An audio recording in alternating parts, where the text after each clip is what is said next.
Welcome back, guys. So in this video, we're going to take a break because we've covered a lot of different concepts. We've given you a lot of homework. We're going to take a break from all of that, and we're going to be introducing you guys to some very special people to show you some real life examples of what it's like to put the concepts of the trifecta in action.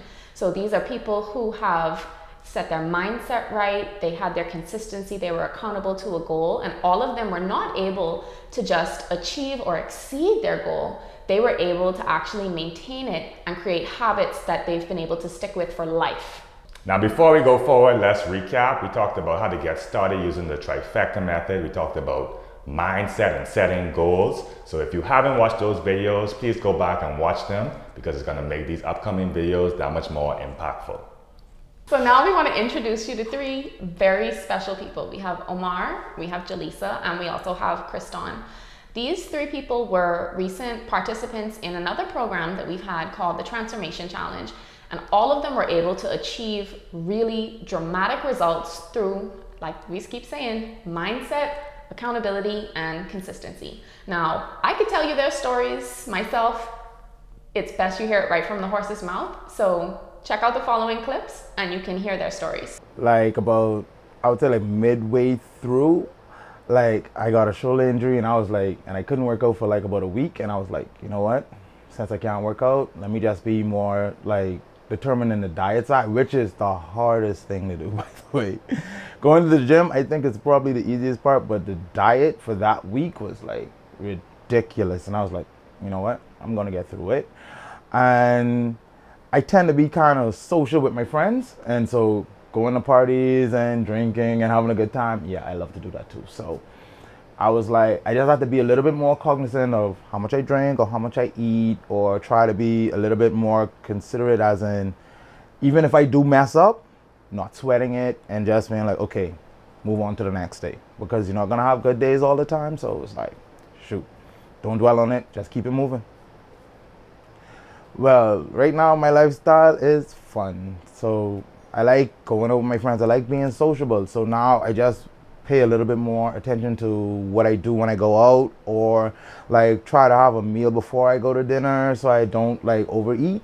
But most of the time, my life right now is pretty much awesome. Like, I just love hanging out with my friends, and I still do that, and I love to just go to the gym sometimes. So that's what I do. I just try to keep consistent and just make sure that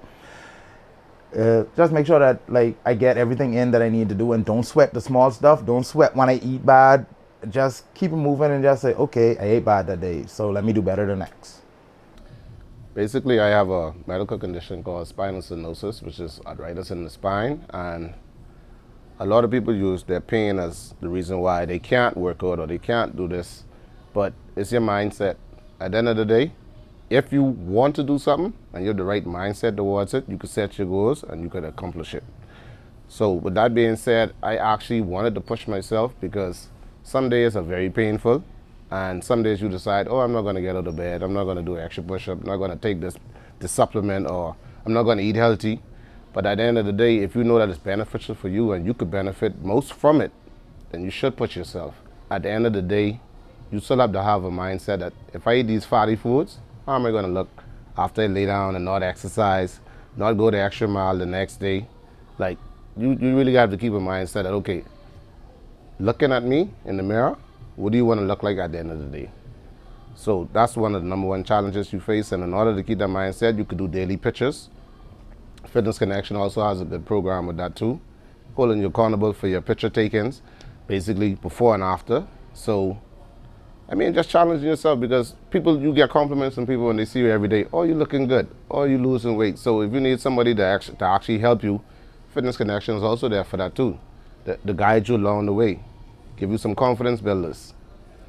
Definitely when my jeans started fitting differently, because I would say that was the first time in my life I had a little tummy.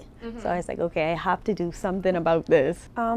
I would say the hardest part about it was the mental aspect.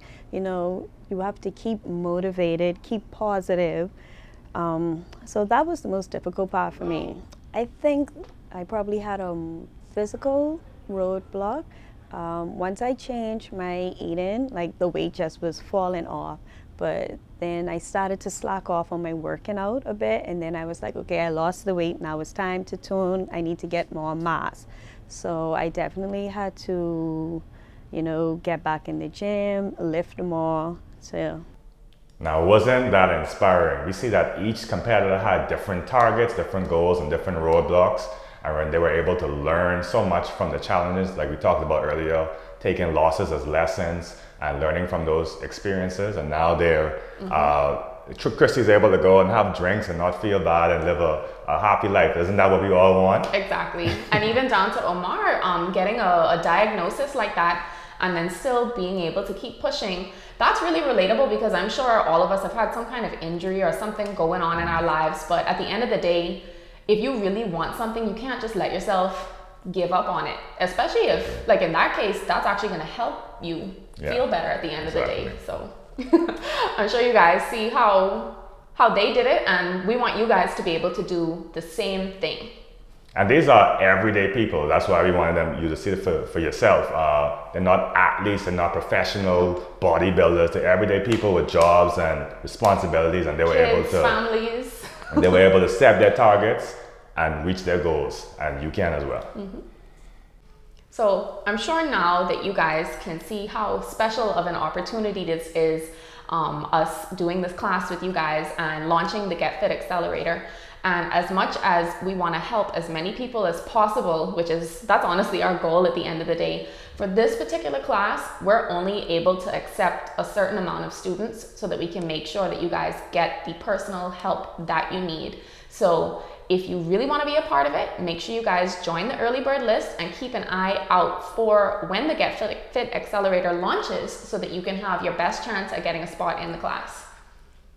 All right, so in this sixth and last video, I'm going to give you guys specific instructions on how you can get signed up for the Get Fit Accelerator.